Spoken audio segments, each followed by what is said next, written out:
दिहल गिफ्ट तो जरा दे मसहारा केहू से प्यार अब होई ना दोबारा।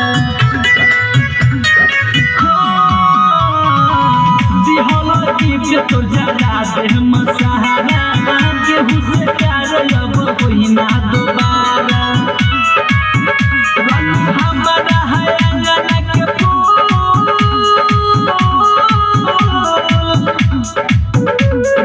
हमारा है अंगना के फूल अंगना में भर गइलू हम तुहारा ला मर गइलू